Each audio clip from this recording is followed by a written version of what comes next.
Assalamualaikum warahmatullahi wabarakatuh. Innal hamdalillah nahmaduhu wa nasta'inuhu wa nastaghfiruh wa na'udzu billahi min syururi anfusina wa min sayyiati a'malina.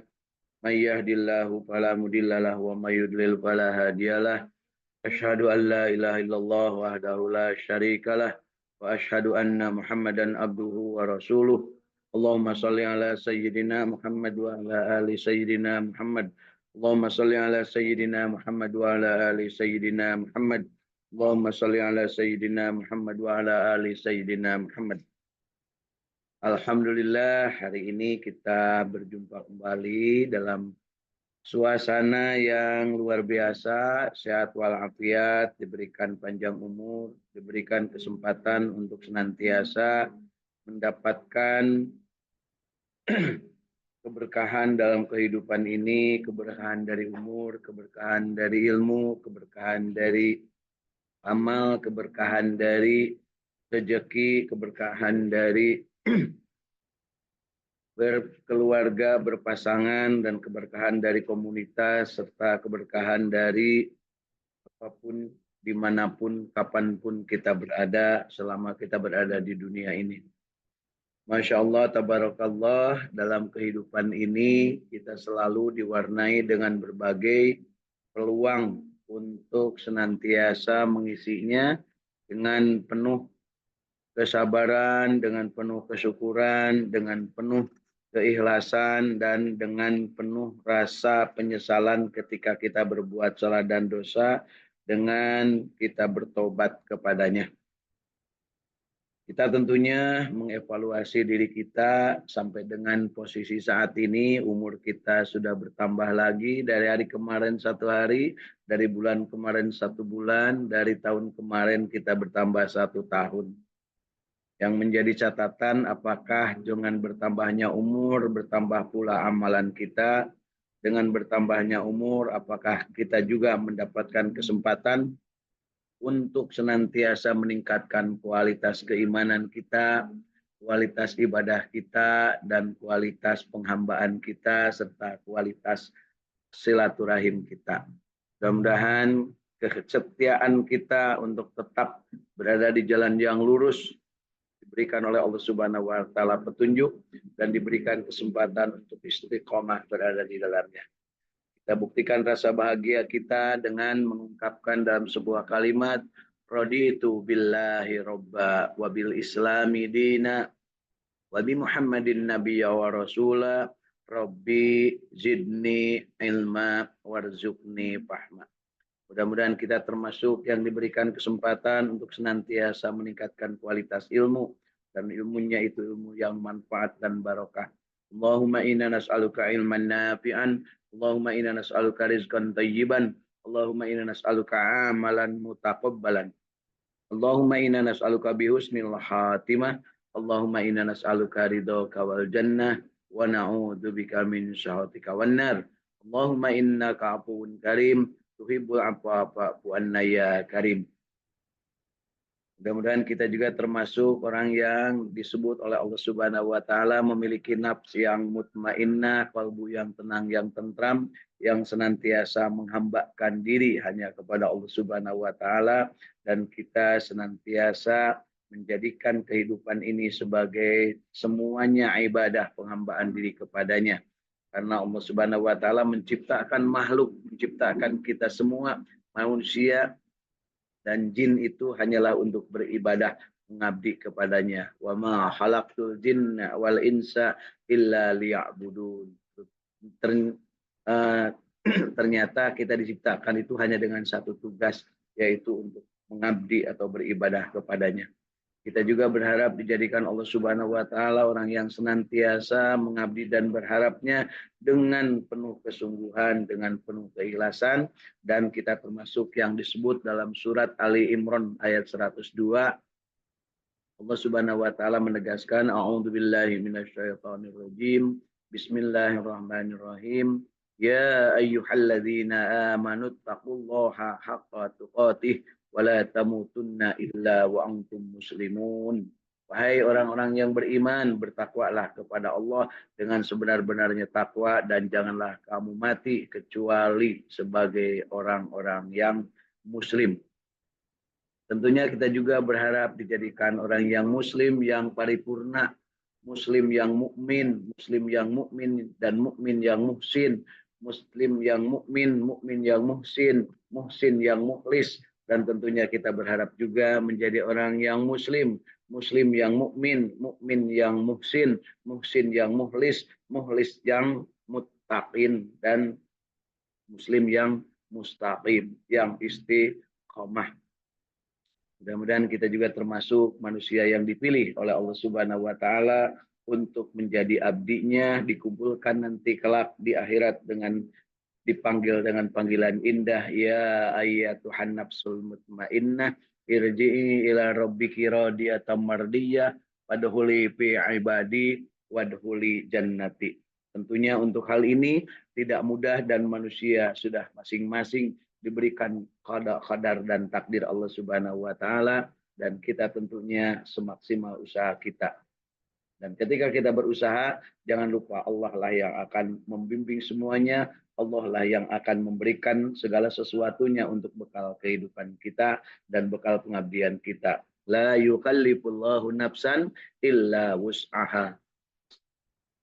Tidak semata-mata Allah memberikan tugas kepada manusia, melainkan dia sendiri atau Allah sendiri yang menyediakan kemampuannya, dan tidak akan ada yang ditugaskan kepada manusia, melainkan sudah disiapkan kemampuannya, bekalnya, dan segala sesuatunya oleh Allah Subhanahu wa Ta'ala. Jadi tugas penghambaan pengabdian kita adalah ikhlas hanya kepada Allah. Tapi jangan lupa ketika kita sudah menyatakan diri ikhlas kepada Allah, la ilaha illallah, jangan lupa juga kita sertakan Muhammadur Rasulullah, karena tidak akan sampai kepada Allah Subhanahu wa taala tanpa kita mengucapkan atau tanpa kita mentekadkan, tanpa kita mencontoh Rasulullah sallallahu alaihi wasallam.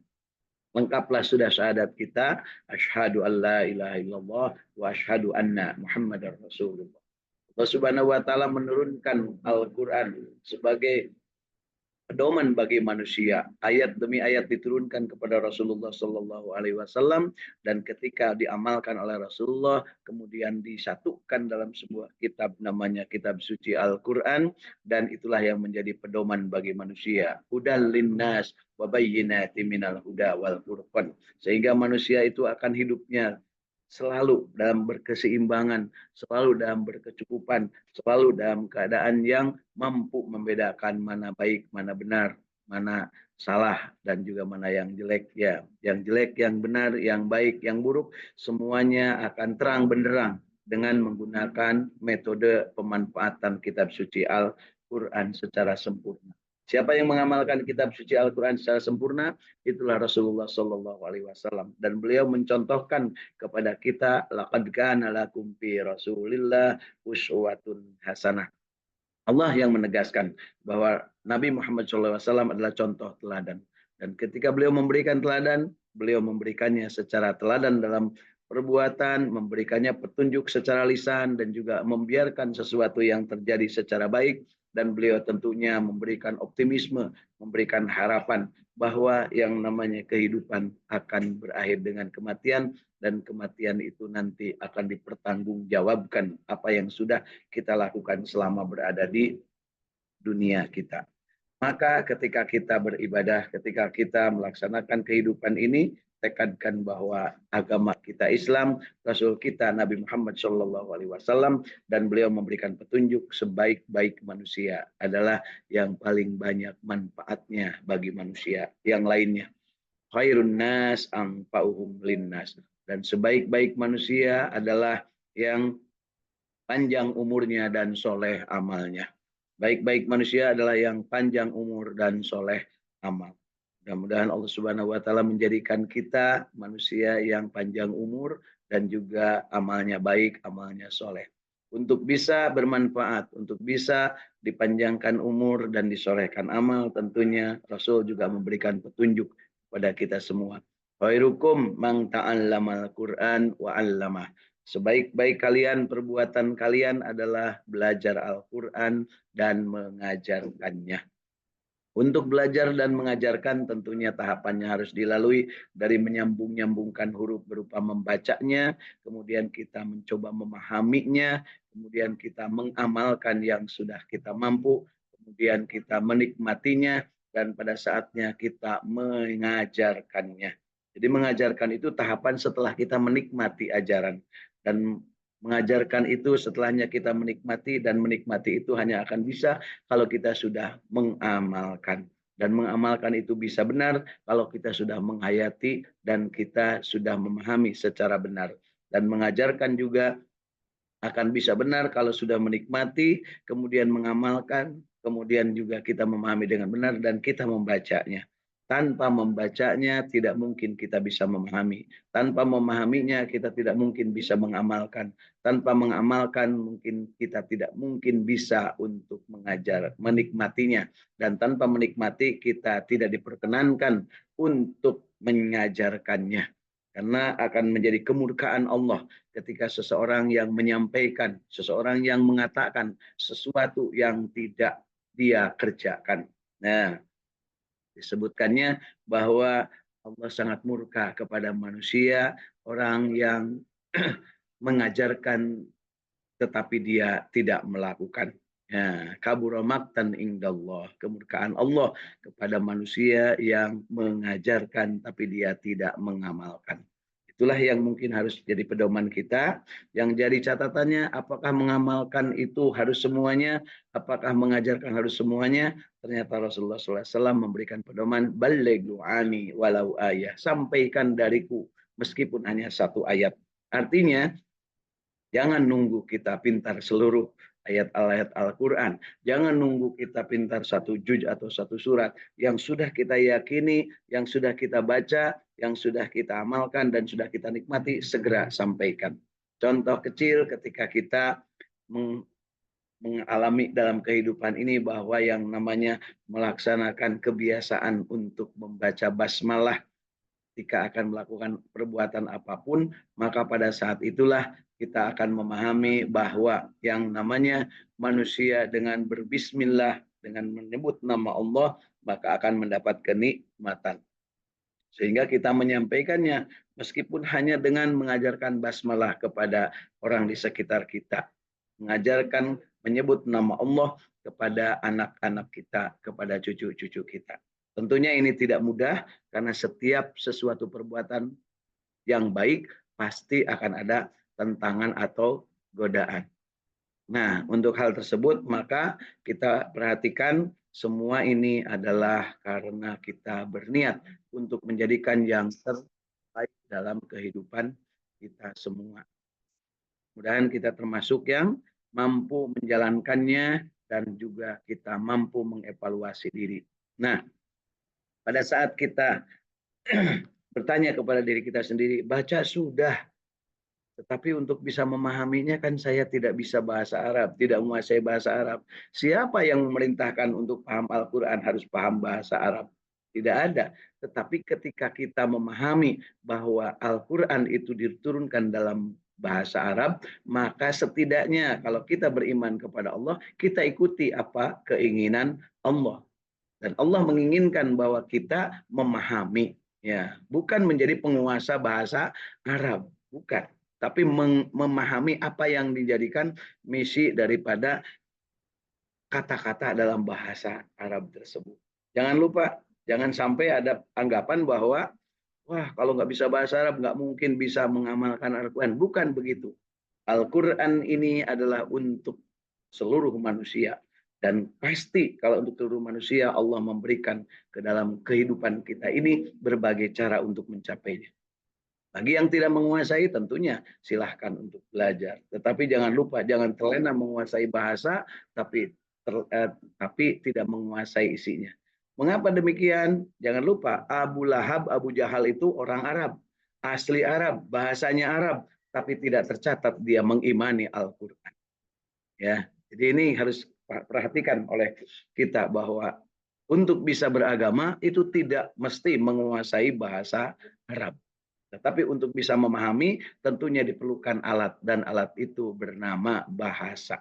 Ketika kita diterangkan dalam bahasa Arab tidak mengerti, maka tentunya manfaatkan kesempatan kita untuk memahami dengan memanfaatkan orang-orang yang menguasai. Artinya para ulama yang menyampaikannya kepada diri kita.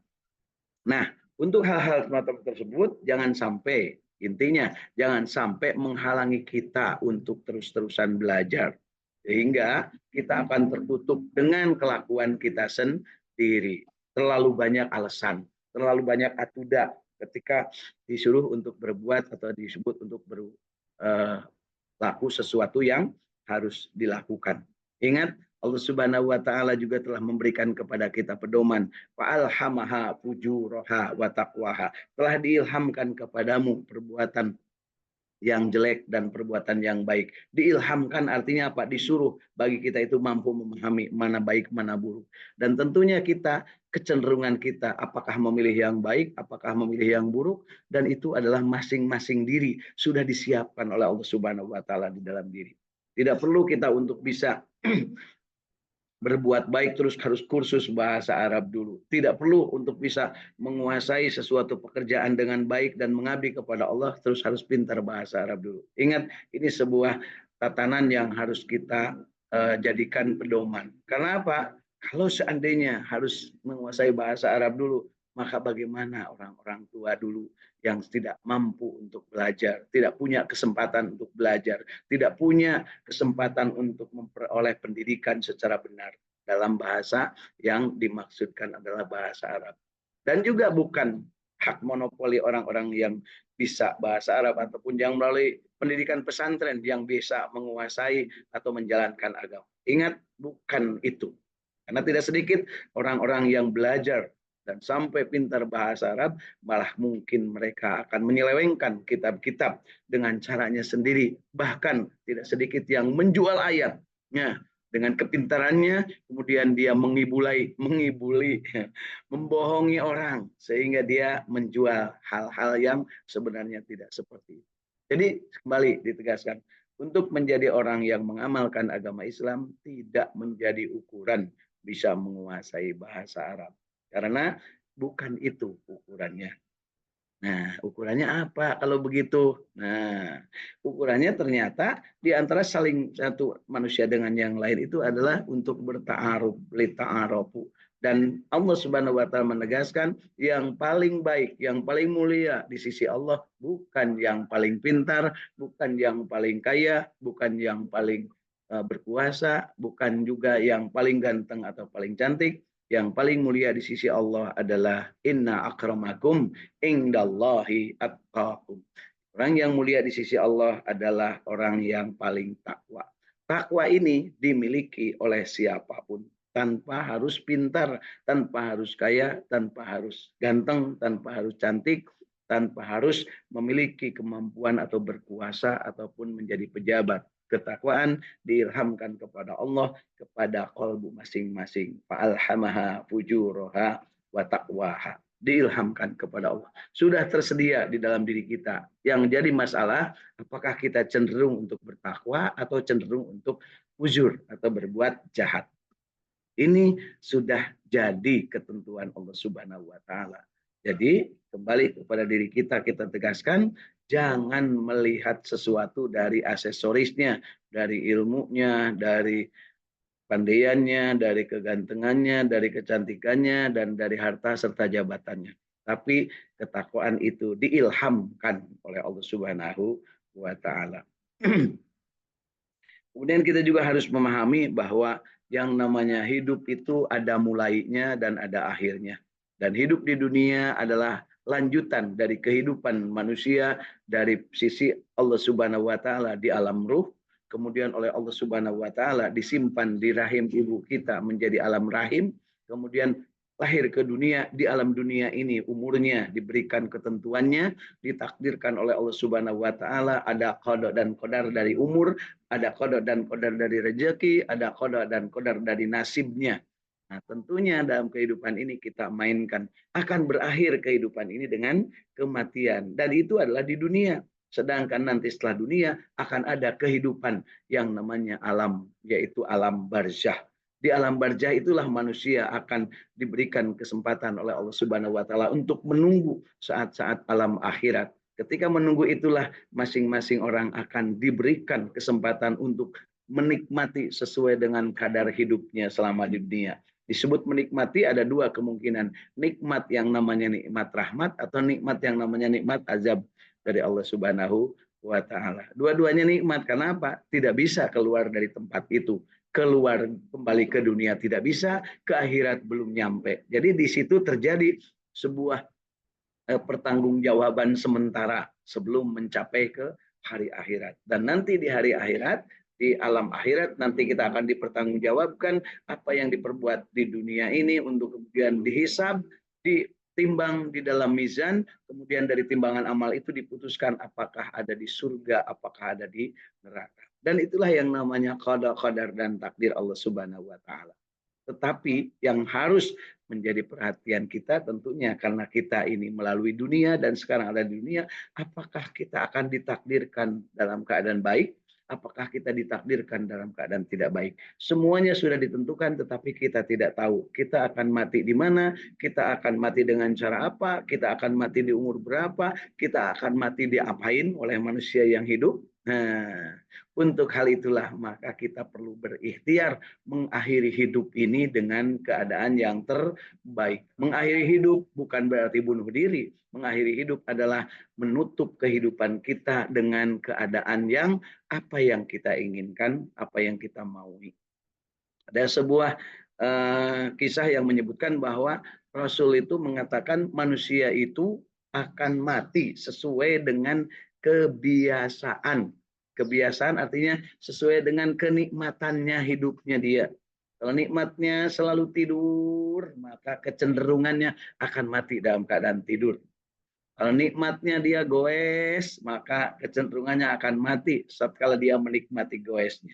Kalau nikmatnya dalam keadaan touring, ya touring kemana-mana, maka dia akan mati dalam keadaan touring. Kalau nikmatnya dalam keadaan ngusup, maka matinya dalam keadaan ngusup. Kalau menikmatnya dalam keadaan berbuat yang terbaik, umpamanya senang baca Quran, maka dia akan mengakhiri hidupnya dalam keadaan sedang baca Quran. Kalau dia nikmatnya bergabung berjamaah, ya dalam keadaan apapun selalu berjamaah, maka kemungkinan akan meninggalnya dalam keadaan berjamaah dalam sholat berjamaah.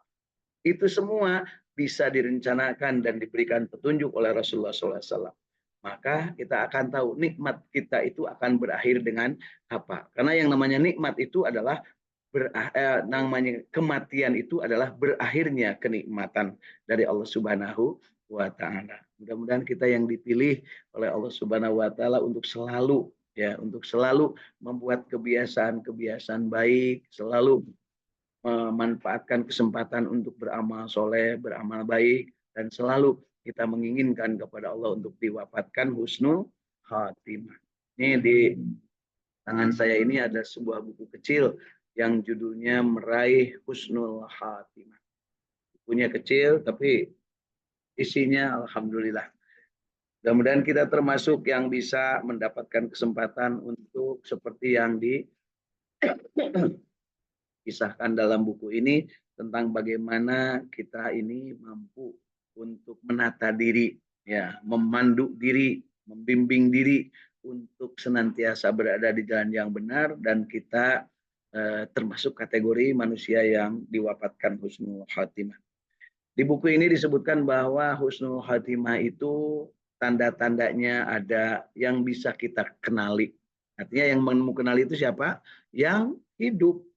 Kita seseorang teman kita ya atau saudara kita yang meninggal dunia, kemudian dia meninggal, maka kita yang hidup ini diberikan kesempatan untuk melihat kematian itu, maka mari kita lihat apakah termasuk yang kategori ini.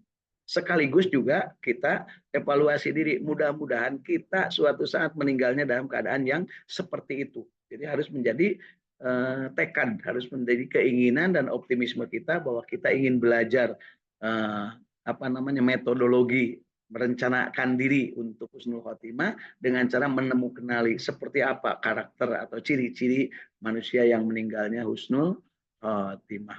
Nah, jadi hati-hati. Tetapi sebelum sampai kepada husnul khotimah, disampaikan juga bahwa ada 4 hal yang secara pandangan keilmuan dan juga berbagai penjelasan, ada 4 mati yang tidak husnul khatimah, yaitu mati yang su'ul khatimah. Ini yang harus dihindari. Jadi saya sebutkan 4 dulu yang di sini yang matinya su'ul khatimah. Nanti yang husnul khatimah belakangan. Yang pertama mati yang su'ul khatimah atau mati yang tidak baik atau mati yang tidak husnul khatimah, yaitu yang menunda-nunda tobat. Menunda tobat.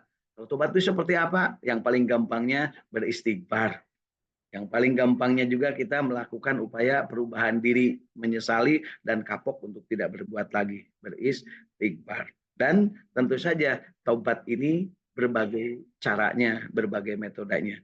Tapi yang paling kita kenal adalah beristighfar, kemudian berhenti berbuat, kemudian kita menyatakan diri kapok untuk tidak kembali lagi, dan perbuatan-perbuatannya berupa melaksanakan ibadah-ibadah yang menghambakan diri kepada Allah, sholat, saum, membayarkan zakat, bersedekah, kemudian termasuk melaksanakan ibadah haji dan umroh. Yang paling populer di kita kalau udah nyebut tobat yaitu umroh, haji. Seolah-olah sholat itu bukan tobat, seolah-olah bayar zakat itu bukan tobat, seolah-olah sedekah bukan tobat, seolah-olah saum bukan tobat. Yang paling sering itu yang sering kita dengar, terutama dari para pesohor-pesohor, adalah badai kemana? Badai umroh, badai tobat. Meskipun tobatnya kumat, balik ke sini, koruptor berangkat, bawa keluarga semua, ternyata duitnya hasil korupsi. Nah, ada yang begitu banyak alias wakeh, ya, gitu ya. Jadi yang pertama adalah menunda tobat, dan yang kedua adalah panjang angan-angan, suka melamun, berangan-angan. Wah, kalau seandainya, nah, itu mati aja sedang berangan-angan, sedang berhayal, maka termasuk kategori su'ul khatimah. Jadi yang pertama menunda-nunda taubat, kemudian dia mati su'ul khatimah, kemudian berikutnya adalah panjang angan-angan, senang melamun, senang berobsesi tanpa bukti. Nah, itulah yang namanya akan menimbulkan su'ul khatimah atau mati dalam keadaan tidak baik. Kemudian berikutnya adalah cinta maksiat. Inilah yang mungkin harus kita hindari, cinta maksiat. Maksiat dari mulai yang kecil sampai yang besar sekali ya. Maksiat, nyolong, ngutil barang orang lain ya, iseng-iseng suka berbuat sesuatu yang tidak baik ya, ganggu orang, membuli tetangga, membuli teman ya, menyakiti istri, menyakiti suami, membiarkan terlantar orang lain dan sebagainya. Itu termasuk kemaksiatan. Dan yang keempat adalah orang yang mati su'ul khatimah itu karena bunuh diri. Bunuh diri, perhatikan, kemarin ada yang nanya, apakah bunuh diri itu takdirnya dia bunuh diri, itu matinya bunuh diri? Belum tentu, ya. Karena apa? Ada orang yang niatnya bunuh diri, tetapi ternyata tidak jadi bunuh diri. Loncat dari atas jembatan layang, ternyata begitu nyampe di sana, numpaknya, kenanya bukannya ke jalan dan terlindas mobil atau terlindas truk, tapi justru plek berada di atas truk. Nah, apa yang terjadi? Dia terbentur kepalanya dulu, dia mati enggak, hidup pun enggak. Karena keburu sempat dibawa ke rumah sakit, akhirnya apa? Lumpuh berkepanjangan. Niatnya ingin loncat dari jembatan layang, kemudian inginnya ketabrak mobil dan langsung mati. Ternyata begitu loncat, ternyata mobilnya yang melewatnya adalah truk dan dia berada di atas truknya, tetapi kepalanya terbentur dan menjadi stroke berkepanjangan. Naudzubillah ya. Jadi perhatikan ada 4 hal yang meninggalnya su'ul khatimah. Menunda tobat, kemudian panjang angan-angan, kemudian cinta maksiat, dan bunuh diri. 4 hal ini harus dihindari. Nah, mari sekarang kita lihat yang namanya orang yang matinya husnul khatimah. Di sini disebutkan ada 10 ya, 10 karakter orang yang mati husnul khatimah. Yang pertama adalah ucapan terakhirnya kalimat la ilaha illallah atau kalimat thayyibah, kalimat tauhid. Allah, Allah, Allah. Di kita populer disebutnya kalau seandainya ada orang yang akan meninggal dunia, kudu ditalkinkan. Ditalkinkan itu disuruh yakin mengucapkan kalimat tauhid. Jadi jangan lupa talkin itu adalah untuk yang sebelum meninggal, bukan yang sudah meninggal. Meskipun dalam prakteknya di kita pada saat pemakaman sok aya disebut ditalkin. Itu talkin bukan untuk yang sudah meninggal, tapi untuk yang masih hidup yang hadir di pemakaman. Ya, karena yang sudah meninggal sudah tutup semua amalnya ketika ketika napasnya sampai di tenggorokan, kemudian keluar dia sudah tidak mampu berbuat amal apapun. Ya, lisannya sudah tidak bisa, hatinya udah terkunci, kemudian juga apalagi pikirannya tidak bisa berbuat apa-apa. Jadi ucapan kalimat thayyibah, kalimat tauhid. Mudah-mudahan kita termasuk yang dipilih untuk mampu mengucapkan kalimat la ilaha illallah di saat kita meninggal dunia. Kemudian berikutnya adalah mati syahid. Mati syahid itu yang apa? Yang ikhlas karena Allah, berjuang di jalan Allah. Matinya syahid, menjadi syuhada. Tapi jangan lupa, orang yang mati di medan perang pun masih ada yang dikategorikan tidak syahid. Kata Rasul, dia tidak syahid. Kenapa? Ketika sedang perang, dia ingin merebut salah satu barang yang ada di pihak musuh dan ternyata dia sempat mengambilnya dari seorang musuh yang dibunuh, katakanlah berupa pin atau berupa emas atau berupa apa, berupa kalung atau berupa pedang, tapi kemudian setelah itu dia terbunuh. Jadi dia matinya tidak syahid, tapi mati dalam keadaan sangit. Karena apa? Mencuri barang milik lawan yang sebenarnya tidak boleh menjadi motivasi ketika kita berperang. Kemudian juga mati sebagai pejuang di jalan Allah. Sebagai pejuang di jalan Allah artinya bukan hanya syahid di medan perang, tetapi berjuang di jalan Allah. Bisa jadi berbuat baik dalam keadaan yang biasa-biasa saja, tapi berada di jalan Allah. Jadi guru ngaji lah, ataupun mungkin jadi pegawai negeri yang ikhlas karena Allah, atau mencangkul dengan lillah kepada Allah Subhanahu Wa Taala. Ya, berbuat yang terbaik. Kemudian yang keempat adalah dia yang perbuatan akhirnya adalah taat. Jadi sedang saum, sedang sholat, bahkan mungkin ada yang sedang mengaji, ada yang sedang belajar dan sebagainya dan sebagainya. Kemudian yang kelima adalah mati karena membela, ya, membela 5 perkara yang dipelihara oleh syariat. Membela 5 perkara yang diterima oleh syariat. Apa saja yang 5 perkara ini? Tentunya kita harus dipahami lebih jauh lagi dalam hal seperti apa sih orang yang membela 5 perkara itu. Apa saja yang 5 perkara? Yang pertama, ya. Jadi membela 5 perkara itu adalah apa namanya? Bentar, ini lebih jelas lagi di halaman ke-20.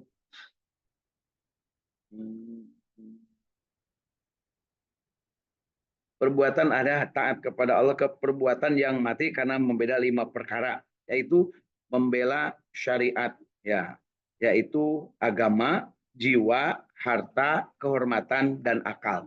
Jadi ketika orang mati membela agama, mati membela jiwa gitu ya, mati mempertahankan harta, mati mempertahankan kehormatan, dan mati karena mempertahankan akal sehat kita.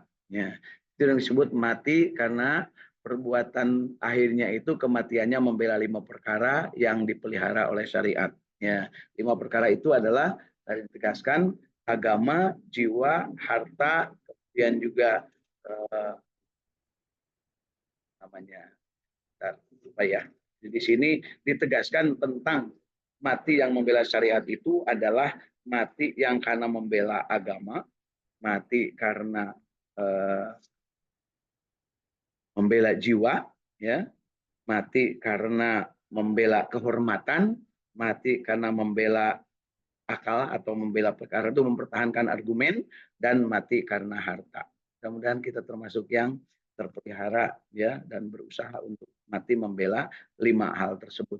Kemudian berikutnya yang keenam, mati dalam keadaan sabar, ya, sabar, sedang saum, sedang berjuang dalam kesabaran. Kemudian berikutnya adalah wanita yang mati dalam nifasnya karena anak yang dilahirkannya. Jadi bagi kaum perempuan ini khusus, untuk yang ketujuh ini adalah wanita yang meninggal karena dalam keadaan melahirkan nifas. Ya. Dan kalau ini mah udah nggak mungkin ya. Ya. Ini mungkin bagi yang sedang hamil. Kemudian berikutnya adalah ke-8, mati karena tenggelam. Jangan ya, jangan menenggelamkan diri. Tapi karena mati karena tenggelam bukan karena ke kolam renang, tapi karena tenggelam dalam artian ini valid ya, atau terbawa arus, atau tenggelam ketika dia sedang berusaha berbuat yang terbaik. Kemudian mati karena kebakaran, mati karena kejatuhan bangunan roboh. Nah, tapi jangan juga lah diinginkan ya, mati tenggelam, mati kebakaran, mati kejatuhan bangunan roboh. Jangan. Kemudian hal yang kesembilan adalah mati pada malam Jumat. Ini termasuk yang kategori husnul khotimah. Yang kesepuluhnya mati karena keringat di kening. Nah, ketika kematian ada keringat di kening. Perhatikan Bapak Ibu ya, sahabat-sahabat sekalian, kalau ada yang meninggal ada keringatnya nggak di keningnya. Berarti itu husnul khotimah. Artinya apa? Ketika dia mati dalam keadaan begitu, jadi kita kenang apa sih amalan orang ini. Ya, bukan mati dalam keadaan belalak sambil calawak sambil molotot ya, membelalak sambil mangap ya, bukan yang seperti itu, tapi mati dalam keadaan keringat di kening, artinya tenang gitu ya. Bisa jadi karena menahan sakit, kita juga tidak tahu karena kan mati. Setelah mati kan nggak bisa ditanya kenapa dia sampai berkeringat di keningnya di sini gitu ya. Waktu itu sakit, siapa bilang, kan kita nggak ketemu lagi dengan yang matinya tersebut. Dan mati yang ke-10 adalah tadi disebut mati karena keringat di kening ketika menghadapi kematian. Jadi perhatikan, ada 10 hal yang dikategorikan meninggal husnul khatimah. Sekali lagi, ini adalah tanda-tanda atau karakter orang yang mati husnul khatimah. Mengucapkan kalimat tauhid, yang kedua mati syahid, yang ketiga mati dalam perjuangan di jalan Allah, tidak mesti berperang. Kalau yang tadi syahid dalam peperangan. Kemudian yang keempat adalah karena perbuatan akhirnya adalah ketaatan. Yang kelima mati karena membela 5 hal yang disebutkan tadi, yaitu agama, kemudian kehormatan, kemudian harta, kemudian jiwa, dan kemudian akal. Ya. Kemudian berikutnya mati karena dalam keadaan sabar. Kemudian yang ketujuh bagi wanita yang mati dalam keadaan nifas. Yang kedelapan adalah kematian yang karena tenggelam, kebakaran, kejatuhan bangunan roboh, atau mungkin kesetrum kalau sekarang ya, ataupun mungkin karena mati yang digigit, digigit oleh ular atau apa gitu ya, atau mati ketika berada di kebun binatang terus tiba-tiba mau ngamuk ya keluar, nah gitu ya. Kemudian yang ke-9 mati pada malam Jumat. Nah ini karakternya mati pada malam Jumat. Artinya Jumat secara keseluruhan dari mulai maghrib sampai dengan nanti selesainya hari Jumat di menjelang maghrib dari hari malam Sabtu. Ya. Kemudian mati yang ke-10 adalah mati karena keringat dingin di wajahnya, ya, di keningnya ketika menghadapi kematian. Nah itulah mungkin teman praktis atau salah satu upaya kita untuk mengenali bentuk-bentuk kematian. Yang husnul khatimah ada 10 karakternya tadi, dan yang suul khatimah hanya 4. Yang harus paling dicegah adalah mati suul khatimah, yaitu menunda tobat, panjang angan-angan, loba teuing ngalamun, loba teuing kahayang. Nah, geus beki kolot, kahayang beki loba, kan gitu ya. Keinginan makin gede, kemampuan makin tidak ada, akhirnya stroke. Jangan lupa yang stroke itu umumnya orang tua. Nggak pernah ada anak SD stroke gitu ya. Nah, kalaupun stroke kejedor. Nah, kalau orang tua itu stroke kenapa? Keinginan terlalu tinggi, kemampuan makin berkurang. Nah, kemudian berikutnya adalah cinta maksiat, dan yang keempat adalah ketika mati husnul khotimah itu mati karena bunuh diri. Mudah-mudahan kita termasuk yang mawas kepada diri kita berhindar dari keadaan su'ul khatimah, dan kita berharap husnul khatimah. Yang husnul khatimah ada 10 karakter, balik dari yang ke-10-nya, yaitu dia keringat dingin di keningnya, kemudian mati di malam Jumat, kemudian mati karena kebakaran, tabrakan, ataupun karena mati kejatuhan gedung atau roboh, kemudian wanita yang meninggal ketika nifas, mati karena keadaan sabar, mati karena membela 5 perkara, mati karena perbuatan akhirnya adalah taat, mati karena berjuang di jalan Allah, mati karena syahid, dan mati karena mengucapkan terakhirnya kalimat tauhid. Mudah-mudahan kita termasuk, dan mari kita sama-sama niatkan ya Allah biha ya Allah biha ya Allah bihusnil khatimah ya Allah biha ya Allah biha ya Allah bihusnil khatimah ya Allah biha ya Allah biha ya Allah bihusnil khatimah. Rabbana atina fid dunya hasanah wa fil akhirati hasanah wa qina adzabannar. Subhana rabbika rabbil izzati amma yasifun wa salamun alal mursalin walhamdulillahi